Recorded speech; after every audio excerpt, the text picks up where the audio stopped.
27편 4절에서 9절까지입니다. 시편 27편 4절에서 9절까지 말씀입니다. 4절부터 9절까지 시편 27편 4절에서 9절까지 말씀을 봉독하겠습니다. 내가 여호와께 바라는 한 가지 일 그것을 구하리니 곧 내가 내 평생에 여호와의 집에 살면서 여호와의 아름다움을 바라보며 그의 성전에서 사모하는 그것이라. 여호와께서 환난 날에 나를 그의 초막 속에 비밀히 지키시고 그의 장막 은밀한 곳에 나를 숨기시며 높은 바위 위에 두시리로다. 이제 내 머리가 나를 둘러싼 내 원수 위에 들리리니 내가 그의 장막에서 즐거운 제사를 드리겠고 노래하며 여호와를 찬송하리로다. 여호와여, 내가 소리내어 부르짖을 때에 들으시고 또한 나를 긍휼히 여기사 응답하소서. 너희는 내 얼굴을 찾으라 하실 때에 내가 마음으로 주께 말하되 여호와여, 내가 주의 얼굴을 찾으리이다 하였나이다. 주의 얼굴을 내게서 숨기지 마시고 주의 종을 도하여 버리지 마소서. 주는 나의 도움이 되셨나이다. 나의 구원의 하나님이시여, 나를 버리지 마시고 떠나지 마소서. 아멘. 할렐루야. 하나님의 집에 산다는 것이 무엇인가 하는 제목으로 함께 말씀을 나눌 때에 은혜의 시간 되시기를 주의 이름으로 축원합니다. 사람들은 모두가 다 한 가지 이상씩의 소원 혹은 바라는 것을 가지고 살아갑니다. 더 이상 바랄 것이 없다라고 하는 사람도 물어보면 또 금방 가지고 싶은 것을 이야기합니다. 오늘 사절을 보면 이제 다윗 역시 한 가지 소망이 있다고 그가 말하고 있는데 그 소원은 그가 이전부터 하나님께 늘 구해왔던 소원입니다. 그것은 영원히 여호와의 집에 살면서 하나님의 아름다움을 사모하는 것이다. 다시 영원히 여호와의 집에 살면서 하나님의 아름다움을 사모하는 것이다. 이것이 바로 다윗이 가지고 있는 유일한 소원이었어요. 어쩌면 그의 평생의 간절한 소망 한 가지가 있으면 바로 이것이다 라고 그가 지금 이야기를 하고 있어요. 영원히 하나님의 집에 살면서 하나님의 아름다움을 사모하는 것. 그래서 이 말이 무슨 말인가 생각해 보려고 합니다. 여기에서 여호와의 집은 성전을 말해요. 그런데 이제 하나님의 성전은 다윗의 아들인 솔로몬 때에 비로소 지어졌기 때문에 다윗이 지금 말하고 있는 성전은 가시적으로 볼 때에 이 여호와의 집은 하나님의 언약의 상징인 언약궤가 놓여있는 장막을 가리킨다. 그렇게 이제 볼 수가 있습니다. 그러나 여러분, 다윗이 영원히 여호와의 집에 살기를 소원한다고 한 것은 더 깊은 의미가 있음을 우리가 알 수 있어요. 즉 하나님의 집에 산다는 것은 뭐냐면 하나님의 가족이라는 것을 말하고 하나님과 계속해서 교제하기를 원한다는 겁니다. 그리고 하나님의 아름다움을 사모한다는 것은 하나님과 교제하면서 하나님의 은혜를 더짓기를 원한다는 것인데, 그러면 하나님의 아름다운 것이 무엇이냐? 그것은 바로 하나님의 선하심, 하나님의 사랑하심, 또 하나님의 자비하심, 긍휼하심, 다시 말하면 하나님의 좋은 모든 것, 그것이 바로 하나님의 아름다움이라는 것이에요. 결국 다윗의 한 가지 소원, 그가 일평생 평생토록 가지고 있는 단 한 가지의 소원은 바로 하나님의 집에 살면서 하나님과 아름다운 교제를 나누는 것으로 그분의 선하심과 그분의 사랑하심과 그분의 자비 베푸심과 그리고 긍휼하심의 그 은혜를 날마다 내가 덧입으며 살아가는 것, 그것이 바로 하나님의 집에 살면서 하나님의 아름다움을 사모하는 것이다 라는 것을 알 수가 있습니다. 여러분, 이런 소원이 여러분 가운데도 있어지기를 주의 이름으로 축원합니다. 세상에 소원이 없는 사람은 한 사람도 없어요. 그리고 그 소원이라는 것이 여러분 대부분 당장 눈앞에 보이는 유익이나 또 자신의 유익과 관련된 것이 거의 대부분이에요. 그래서 많은 재물을 소유하는 것, 명예를 얻는 것, 권력을 얻는 것, 건강하여 장수하는 것 등 이러한 것들이 대부분의 사람들이 바라는 소원이에요. 목회자들이나 성도들도 예외가 아닙니다. 다 마찬가지예요. 크게 다르지 않습니다. 우리들은 거의 다가 이러한 기도의 제목들을 가지고 하나님께 나와서 기도하는 거예요. 그리고 그게 잘못된 것이 아닙니다. 왜냐하면 주님은 무엇이든지 구하는 것을 주신다고 말씀하셨고, 마태복음 7장에서는 악한 자라도 자식에게 좋은 것으로 줄 알거든 하물며 하늘에 계신 너희 아버지께서 구하는 자에게 좋은 것으로 주시지 않겠느냐 하셨기 때문에, 물론 하나님이 여기에서 좋은 것으로 주시지 않겠느냐 하는 이 말에서 좋은 것은 성령을 가리킵니다. 성령께서 우리 안에 사시는 것은 가장 좋은 것 중에 가장 좋은 것이에요. 그런데 정말 크고 오래된 문제가 뭐냐? 그것은 계속 말씀드리지만 많은 이들이 하나님께 구하면서 우리가 구하는 대상은 바로 하나님인데, 하나님께 구하면서 정작 우리 안에 사시는 성령 하나님은 안중에도 없다는 것입니다. 여러분, 하나님께 가지고 나오지만 구하는 것은 전부 다 자신을 위한 것이에요. 주님은 마태복음 6장 33절에서 그런즉 너희는 먼저 그의 나라와 그의 의를 구하라, 그리하면 이 모든 것을 너희에게 더하시리라 말씀하셨는데, 우리는 다 내 나라와 내 영광만을 구하는데 온 정신이 팔려 있다는 거죠. 그러면 어떻게 하나님께서 기뻐하실 수 있겠습니까? 여러분, 믿는 자들의 유일한 소원은 하나님과 영원히 교제하는 것이에요. 하나님의 집에 살고자 하는 것이 되어야 할 줄로 믿습니다. 우리가 하나님의 집에서 그분의 가족으로 살기만 하면 하나님의 모든 것이 다 우리의 것이 되기 때문이에요. 여러분, 하나님의 집에 머무는 것을, 그 집에 사는 것을 유일한 소원으로 삼았던 다윗에게 이런 부족한 것이 있었습니까? 하나님은 그에게 강력한 나라와 부와 명예를 더해 주셨어요. 많은 사람들이 다윗을 막 우러러보고 존경했습니다. 지금까지도 여전히 이스라엘 백성들은 우리가 다윗의 때로 돌아가자 하면서 막 다윗의 시대를 소망하고 기대하고 있어요. 그만큼 다윗이 얼마나 위대한 사람입니까? 그런 명예도 주셨단 말이에요. 그의 고백과 같이 그는 정말로 부족함이 없었습니다. 내게 부족함이 없으리로다. 그렇게 찬양하잖아요. 그러면서도 부족함이 없으면서도 불구하고 그는 하나님의 집에 살면서 하나님의 아름다움을 사모하는 것 하는 그 한 가지 소원만은 날마다 구하는 거예요. 부족함이 없음에도 불구하고 구할 것이 있었는데 그것은 바로 그것이에요. 하나님의 집에 살면서 하나님의 아름다움을 사모하는 것. 그 소원만은 날마다 구했다는 거죠. 그 한 가지 소원이 모든 것을 부족함이 없게 하는 것이었기 때문입니다. 그러므로 여러분 성도들은 당장의 유익을 바라보고 구하기보다는 여러분 하나님의 집에 영원토록 살며 또 하나님의 그 아름다움을 사모하기를 소원하는 것이 되어야 할 줄로 믿습니다. 시편 65편 4절을 보면 주께서 택하시고 가까이 오게 하사 주의 뜰에 살게 하신 사람은 복이 있나이다. 우리가 주의 집 곧 주의 성전의 아름다움으로 만족하리이다. 그랬습니다. 그렇다면 왜 하나님의 집에 사는 것이 믿는 자들의 유일한 소원이 되어야 될 수밖에 없는 것일까? 여러 가지 많은 이유들이 있겠지만 오늘 본문의 말씀을 통해서 세 가지로 하나님의 집에 사는 것이 유일한 소원이 될 수밖에 없는 이유를 함께 말씀을 나누려고 합니다. 첫째는 하나님의 집에 살면 안전하기 때문입니다. 할렐루야.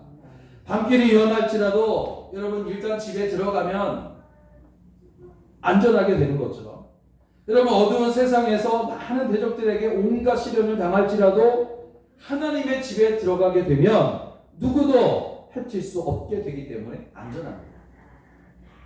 다윗은 4절에서 하나님의 집에 영원히 사는 것이 자신의 유일한 소원이라고 했어요. 그리고 5절에서는 그 이유에 대해서 말하기를 여호와께서 환난 날에 나를 그 초막 속에 비밀히 지키시고 그의 장막 은밀한 곳에 나를 숨기시며 높은 바위 위에 두시리로다.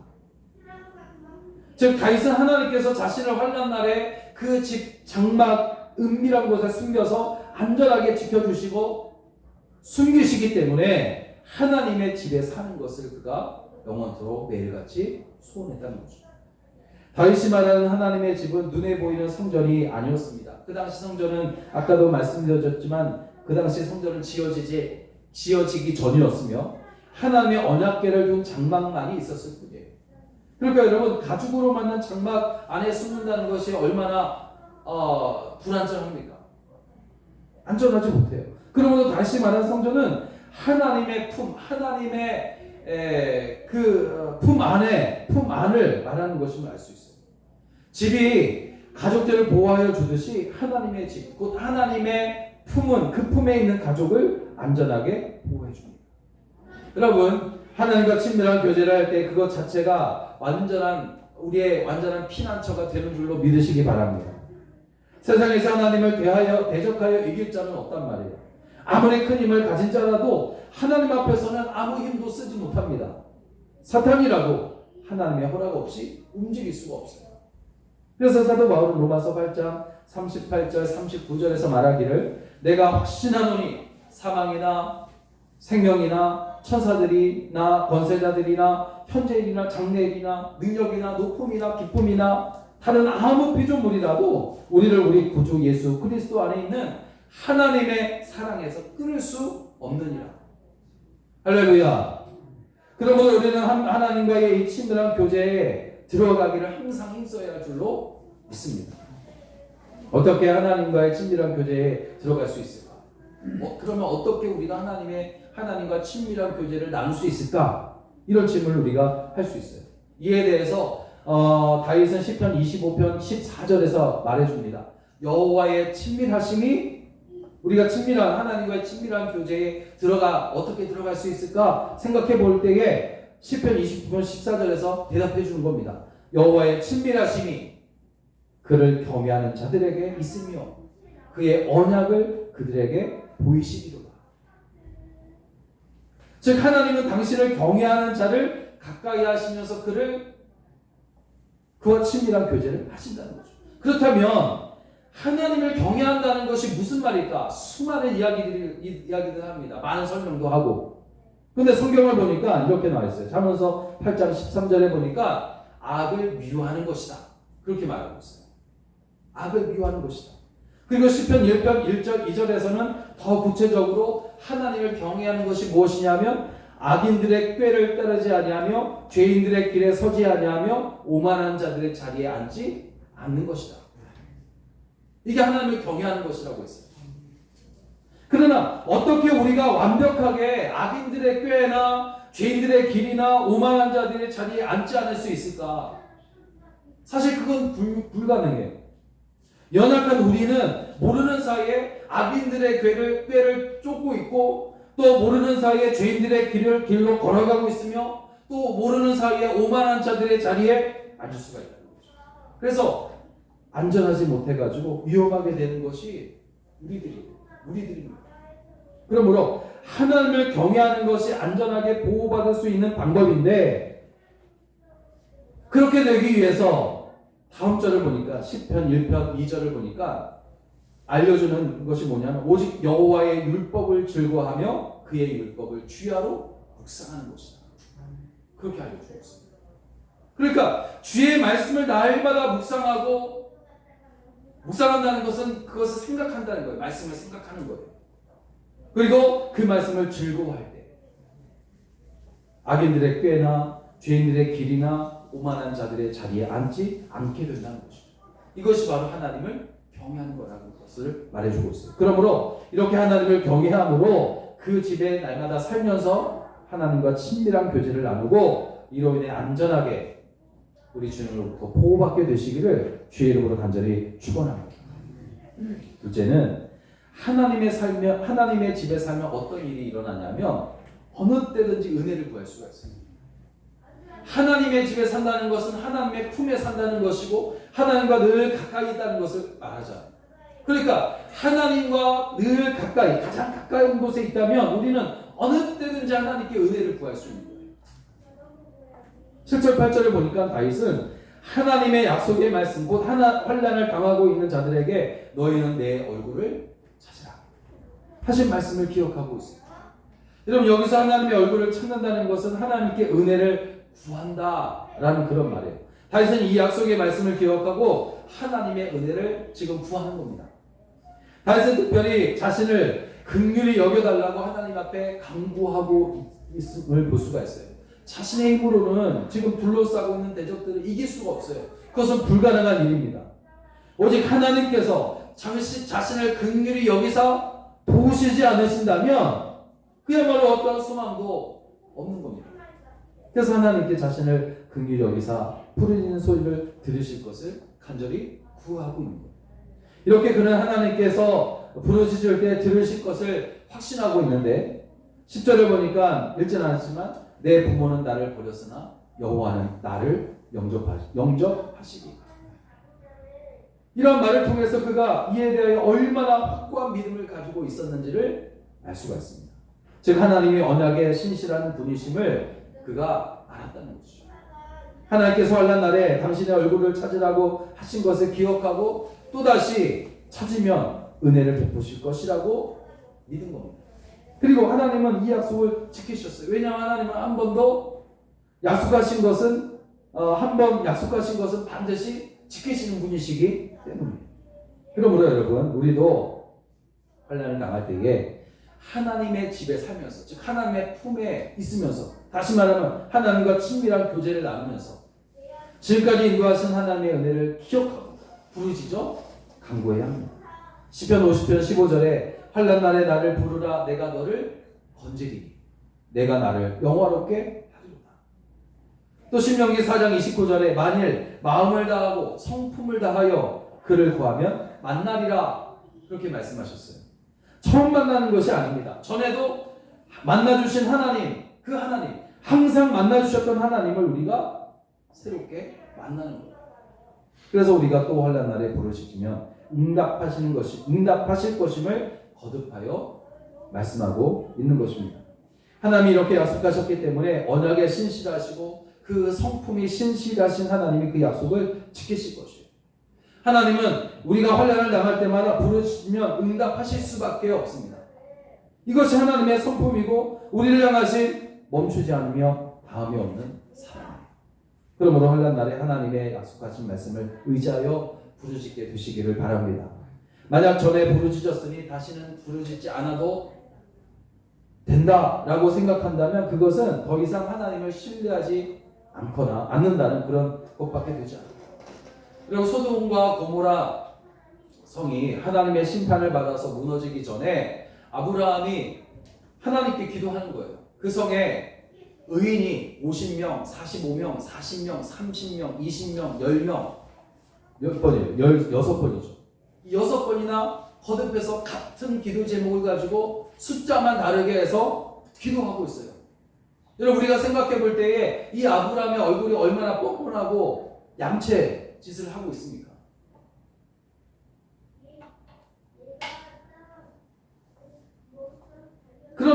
그럼에도 불구하고 그가 또 부르시는 거예요. 계속해서 부르시는 겁니다. 환난을 극복할 수 있는 방법이 바로 곁에 있다는 것을 알고 있는데 우리의 환난을 들으시고 우리에게 응답해 주실 분이 바로 내 앞에 계시고 내 곁에 계시며 우리가 그 품에 지금 있단 말이죠. 그럼에도 불구하고 그것을 사용하지 않는다면 그것은 어리석은 자이거나 교만한 자이거나 하나님을 신뢰하지 않는 자 중에 하나일 것입니다. 예레미야 9장 27절을 보면 그러므로 주께서 그들을 대적의 손에 넘기사 그들이 공고를 당하게 하심에 그들이 환난을 당하여 주께 부르짖을 때에 주께서 하늘에서 들으시고 주의 크신 긍휼로 그들에게 구원자들을 주어 그들을 대적의 손에서 구원하셨다. 그렇게 말씀하셨어요. 그러므로 환난의 날이라도 하나님의 집에 살고 있다면 날마다 하나님의 얼굴을 우리가 찾을 수 있고 그래서 우리는 날마다 하나님의 은혜를 구할 수가 있는 겁니다. 주께서 밖에 계시면 몰라도 우리 안에 사시고 주께서 우리를 밀쳐내시면 몰라도 주님은 우리를 결코 밀쳐내지 않으시고 그 품에 안아주시기에 우리가 그 안에서 친밀한 교제를 할 수가 있습니다. 친밀한 교제를 할 수 있다는 것은 곧 우리가 날마다 하나님께 은혜를 구할 수가 있다는 것을 의미하는 거예요. 그러므로 그렇게 매일같이 은혜를 구하는 것이 좀 양체질 같고 또 얼굴이 뻔뻔한 것이라 할지라도 하나님께서는 그런 우리를 바라보시고 기뻐하시고 또 우리가 구할 때마다 그 구하는 모든 것들을 응답해 주실 줄을 믿고 여러분 날마다 은혜를 구하는 여러분 되시기를 주의 이름으로 간절히 부탁을 드립니다. 마지막으로 하나님의 집에 살면 어떤 일이 벌어지냐면 베푸신 은혜를 우리가 기억하게 되고 그리고 그것으로 인해 감사할 수가 있다는 거예요. 감사 생활을 할 수 있다는 거죠. 하나님의 집에 산다는 것은 곧 하나님께 감사할 수 있다는 것이죠. 여러분 9절을 보니까 다윗이 주의 얼굴을 내게서 숨기지 마소서 주의 종을 노하여 버리지 마소서 주는 나의 도움이 되셨나이다 나의 구원의 하나님이시여 나를 버리지 마시고 떠나지 마시옵소서 막 간구하고 있어요. 이런 다윗의 간구는 승리와 구원을 확신하는 6절에 있는 그 말씀의 내용과는 사뭇 다르게 들려집니다. 9절 말씀만 이렇게 딱 보면 확신에 찼던 다윗이 너무 애절하게 기도를 하는 것 같아 보이기 때문에 숨기지 마소서, 버리지 마소서, 떠나지 마소서 하면서 비슷한 말을 반복하는 것을 볼 때 아마 기도 중에 다급한 일이 벌어졌거나 아니면 하나님께 은혜를 구하고 있는데도 상황은 나아지지 않냐고 더 심각하게 되어지고 절망적이 되는 것처럼 보였기 때문일 것이에요. 그런 하나님의 응답이 없고 더욱 힘들어지자 혹 자신이 하나님께 버림받은 것은 아닌가? 하나님이 내게서 떠나신 것이 아닌가 하는 그런 생각이 들어서 막 마음의 동요가 일어나는 거예요. 그런데 여러분 이것은 연약한 인간이라면 누구에게서나 찾아볼 수 있는 마음입니다. 하나님께 도움을 구하는데도 아무런 변화도 일어나지 않으면 여러분 아무리 큰 믿음을 가지고 있는 사람이라 할지라도 마음의 동요가 왜 안 일어나겠어요? 동요가 일어날 수밖에 없어요. 그런데 중요한 것은 뭐냐면 다윗을 통해 알 수 있는 것은 뭐냐면 다윗이 이런 큰 마음의 동요가 일어났음에도 불구하고 그 동요가 오래가지 않고 있다는 사실이에요. 9절에서 하나님 나를 왜 버리십니까? 떠나신 것 같습니다. 숨으신 거 아닙니까? 막 이렇게 절망적인 기도를 하다가 바로 다음 절 10절에서 내 부모는 나를 버렸으나 여호와는 나를 영접하시리로다. 고백하고 있는 것을 알 수 있어요. 그러니까 여러분 다윗은 지금 신앙적으로 아주 큰 동요가 일어났어요. 그리고 동요가 일어날 때마다 그는 어떻게 그 마음 움직이는 마음 동요하는 마음을 붙잡았냐 하면 과거에 하나님의 구원의 은혜를 그가 기억함으로 다시 확신 가운데로 그가 돌아갈 수가 있었다는 거죠. 이렇게 신앙적으로 동요가 생길 때마다 우리는 과거에 우리에게 베푸신 그 은혜를 기억해야 된다는 거예요. 과거에 베푸신 하나님의 은혜를 기억할 때 우리는 모든 신앙적인 동요를 잠재할 수가 있기 때문입니다. 이스라엘 자손들이 가나안에 들어가기 직전에 그들의 마음에 정말 큰 근심이 일어났어요. 가나안에는 거인족 7족속이 살고 있단 말이에요. 그 땅은 풍요로워요. 그 땅은 이스라엘 민족보다 발전되어 있어요. 그러니 어떻게 이길 수가 있냐는 말이죠. 근데 근심이 생겨요. 왜 안 생기겠습니까? 신명기 7장 17절 보면 그들의 근심은 가나안 민족들이 우리보다 많으니 어떻게 그들을 우리가 쫓아낼 수 있을까 하는 근심이 있어요. 하나님은 그러한 이스라엘 향해서 뭐라고 말씀하시냐면 그들을 두려워하지 말고 내 하나님 여호와께서 바로와 온 애굽에 행하신 것을 잘 기억하라. 이게 언제 일어났던 일이냐면 40년 전에 일어났던 일이에요. 지금 가나안 땅을 바라보며 우리가 저 민족들이 많아서 어떻게 저들을 쫓아내며 이길 수 있습니까? 근심하고 있는 그들에게 하나님께서 말씀하시는데 40년 전에 이야기를 해주셔요. 과거에 하나님께서 바로와 온 애굽에게 행하신 것을 너희는 기억하라. 여호와께서 바로에게 행한 것이 뭡니까? 이스라엘을 구원하기 위해서 애굽에 10가지 재앙을 내리시고 그리고 홍해 바다에 바로의 군대들을 다 수장시켜 버렸어요. 하나님은 이 큰 능력으로 이스라엘을 구원하셨는데 그 40년 전의 일이에요. 얼마나 오래된 일입니까? 그런데도 지금 당장 가나안 땅을 들어가려고 하는 이스라엘 백성들에게 그때 일을 기억해라. 그렇게 말씀하시고 있어요. 여러분, 환난으로 인하여 신앙의 동요가 생길 때 그건 당연한 일입니다. 신앙의 동요가 일어날 수 있어요. 우리는 모두가 다. 그때에 전에 베푸신 하나님의 은혜를 우리가 기억해야 된다는 거죠. 하나님 우리에게 베푸신 은혜가 얼마나 놀라운 것입니까? 다 집어치우고 한 가지만 택하라면 그것은 하나님은 도무지 구원 얻을 수 없는 우리에게 은혜를 베푸셔서 죄와 사망의 법에서 건져 생명과 평강의 법으로 인도해 주신 것, 구원해 주신 것. 그 과정에서 당신의 독생자까지 희생하시는 일을 하셨다는 거죠. 그리고 지금까지 우리를 하나님의 거룩한 자녀로 살아오게 하셨어요. 이런 은혜를 우리에게 값없이 베푸셨는데도 우리는 이날 이때까지 살아오면서 죄를 지음으로 얼마나 많이 하나님의 마음을 아프게 했는지 몰라요. 그럼에도 또 그때마다 싫다 버리지 않으시고 여전히 사랑하시고 의롭다고 말씀해 주시니 그 은혜를 생각하면 할수록 우리는 커져만 갈 수밖에 없어요. 내가 지금 가만히 생각해 보세요. 하나님의 은혜를 생각할 때마다 그 은혜가 날마다 커지고 있다면 그 사람은 정말 신앙의 사람이에요. 그러나 시간이 가면 갈수록 하나님의 은혜를 잊어버리거나 하나님의 은혜를 까먹고 있다면 그 사람은 지금 어디가 문제가 있는 거예요. 그러므로 우리의 부르짖음에 당장 응답하시지 않는다 해도 주의 집에 살며 주께서 베푸신 은혜를 생각하면 얼마든지 우리는 기다릴 수 있어요. 은혜 충만한 사람은 그래서 기다리는 사람이에요.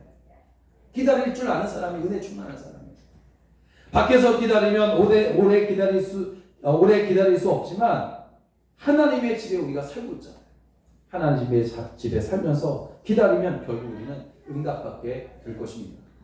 사랑하는 여러분, 하나님의 집에 산다는 것은 하나님과 가족이 되는 것을 의미해요.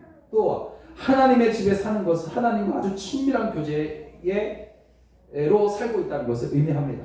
그러므로 하나님의 집에 살 때에 세상이 우리를 위협할지라도 안전하게 우리는 보호받을 수 있습니다. 날마다 주님께 은혜를 구할 수 있을 뿐 아니라 베푸신 은혜를 우리가 기억하고 감사할 수 있습니다. 하나님의 집은 교회를 말하고 하나님의 품을 말합니다. 주님의 성전에 나와 주님께 보호를 받으며 은혜를 구하고 받은 은혜를 생각하며 기억하며 감사하고 예배드리는 여러분 다 되시기를 주의 이름으로 간절히 부탁을 드립니다. 기도하겠습니다.